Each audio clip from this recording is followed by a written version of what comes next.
नमस्कार, national India news के Delhi metro NCR bulletin में आपका स्वागत है। आइए नजर डालते हैं आज की अहम खबरों पर। रक्षा मंत्री राजनाथ सिंह ने तटरक्षक बल के जवानों को दिए वीरता पदक। बोले, इंडियन कोस्ट गार्ड दुनिया के बेहतरीन समुद्री बलों में शामिल।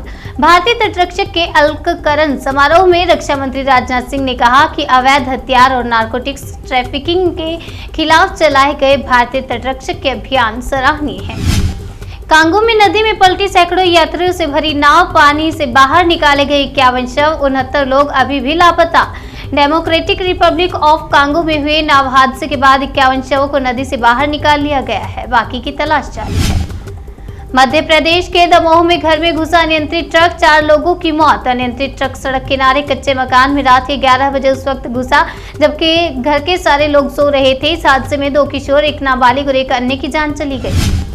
यूपी में संविधान को कुचलने की कोशिश, दोषियों को सम्मान नहीं गुलदस्ता दे रही सरकार, ये कहना अखिलेश यादव का। अखिलेश यादव ने लखीमपुर की घटना को लेकर योगी सरकार पर तंज कसा है। अखिलेश ने कहा कि सरकार अब संविधान को कुचलने की कोशिश कर रही है। रक्षा मंत्री राजनाथ सिंह बोले, नई पीढ़ी को प्रभावित कर रहा ड्रग्स, ये देश के भविष्य के लिए है खतरा। हाल ही में क्रूज शिप पर ड्रग्स पार्टी करने के आरोप में बॉलीवुड स्टार शाहरुख खान के बेटे आर्यन और उसके साथियों को नारकोटिक्स कंट्रोल बोर्ड यानी एनसीबी ने एक रेड के दौरान गिरफ्तार किया था। अगली खबर, जम्मू कश्मीर से अल्पसंख्यकों और हिंदुओं को निशाना बना रहे आतंकी कश्मीरी पंडितों का विस्थापन दोबारा शुरू। पिछले करीब 2 सप्ताह से कश्मीर घाटी में लगातार बढ़ती हिंसा और इस हिंसा में अल्पसंख्यकों और हिंदुओं को निशाना बनाए जाने की घटनाएं बढ़ी हैं। हाजीपुर में जमीन विवाद में खूनी संघर्ष, गर्भवती महिला और उसके पति की धारदार हथियार से काटकर मार डाला। ये पूरा विवाद शनिवार की सुबह झाड़ू लगाने के बाद जमा कचरे को लेकर शुरू हुआ। परिवार में जमीन को लेकर पहले भी विवाद चल रहा था, इसको लेकर भी तनाव था। चिराग पासवान ने दिल्ली में की नई टीम की घोषणा। उपचुनाव में घर घर पहुंचेगा हेलीकॉप्टर। बिहार में 2 विधानसभा सीट पर उपचुनाव हो रहा है। कुशेश्वर स्थान से विधायक शशि भूषण हजारी और तारापुर से विधायक मेवालाल चौधरी ने जीत दर्ज की थी। उनके निधन के बाद से सीट खाली है। 20 अक्टूबर को कुशीनगर आएंगे पीएम मोदी, अंतर्राष्ट्रीय हवाई अड्डे की देंगे सौगात। पीएम नरेंद्र मोदी कुशीनगर को अंतर्राष्ट्रीय हवाई अड्डे की सौगात देने जा रहे हैं। मोदी 20 अक्टूबर को कुशीनगर पहुंचकर हवाई अड्डे का उद्घाटन करेंगे। राजधानी दिल्ली में हो सकती है बिजली की किल्लत, टाटा पावर ने उपभोक्ताओं को भेजा मैसेज। सीएम ने पीएम को लिखी चिट्ठी। दिल्ली में बिजली की किल्लत हो सकती है, टाटा पावर ने उपभोक्ताओं को मैसेज भेजा है। मैसेज में कहा गया है कि दोपहर 2 बजे से शाम 6 बजे तक सप्लाई पर असर रहेगा।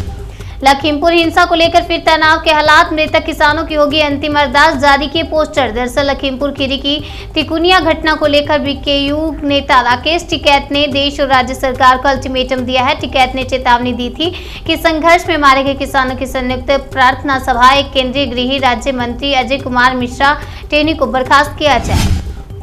आशीष के क्राइम ब्रांच के दफ्तर पहुंचते ही सिद्धू ने खत्म की भूख हड़ताल। गिरफ्तारी की मांग पर कर रहे थे प्रदर्शन। बीते दिन नवजोत सिंह सिद्धू ने कहा था कि जब तक आरोपी गिरफ्तार नहीं किए जाएंगे मैं यहां भूख हड़ताल पर बैठूंगा, इसके बाद मैं मौन हूं, कोई बात नहीं करूंगा।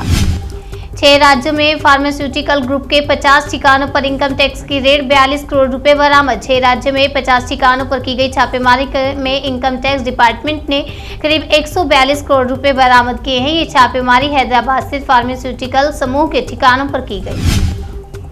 लखीमपुर खीरी घटना के विरोध में दशहरा पर पीएम और गृह मंत्री का पुतला जलाएगा संयुक्त किसान मोर्चा। संयुक्त किसान मोर्चा के प्रेस कॉन्फ्रेंस के दौरान योगेंद्र यादव ने इस बात का ऐलान किया है। उन्होंने कहा कि दशहरा के मौके पर एसकेएम 15 अक्टूबर को पीएम और गृह मंत्री का पुतला जलाएगा। पीएम मोदी 13 अक्टूबर को करेंगे गति शक्ति राष्ट्रीय मास्टर प्लान का अनावरण। इंफ्रास्ट्रक्चर कनेक्टिविटी के लिए 16 विभाग आएंगे एक साथ। केंद्र सरकार जल्दी प्रधानमंत्री का राष्ट्रीय मास्टर प्लान गति शक्ति को शुरू करने जा रही है। समग्र और एकीकृत बुनियादी ढांचे के विकास के लिए 16 करोड़ रुपए से अधिक ये योजना रोजगार के बड़े अवसर पैदा करेगी। कंटेनमेंट जोन में सभा की अनुमति नहीं। त्योहारों के दौरान कोविड-19 संक्रमण को रोकने के लिए केंद्र सरकार की नई गाइडलाइन। सरकार ने कहा कि लोगों को यात्रा करने और आपस में मिलने जुलने से रोकने के लिए प्रचार किया जाना चाहिए। ऑनलाइन दर्शन और वर्चुअल समारोहों के प्रावधान को प्रोत्साहित किया जाएगा। कश्मीर में अल्पसंख्यकों की हत्या से एक्शन में सरकार, सेना को निर्देश, चप्पा चप्पा खंगाल कर करे आतंकियों का खात्मा। 7 अक्टूबर को राष्ट्रीय सुरक्षा सलाहकार अजीत डोभाल के साथ केंद्रीय गृह मंत्री अमित शाह द्वारा सुरक्षा स्थिति की समीक्षा के बाद केंद्र ने फैसला किया कि उसकी पहली प्राथमिकता अपराधियों को खत्म करना और फिर घाटी में उनको खड़ा करने वालों के खिलाफ कार्रवाई करना है। संयुक्त किसान मोर्चा दशहरा को फूंकेगा पीएम मोदी और अमित शाह का पुतला। 18 अक्टूबर को रेल रोको आंदोलन का ऐलान। किसान नेता दर्शन पाल ने कहा कि किसानों को गाड़ी से कुचलकर दोषियों ने डर का माहौल बनाने की कोशिश की थी, लेकिन किसान नहीं डरेंगे। दिल्ली मेट्रो एनसीआर बुलेटिन में फिलहाल इतना ही। बाकी की तमाम खबरों के लिए बने रहिए हमारे साथ और देखते रहिए नेशनल इंडिया न्यूज।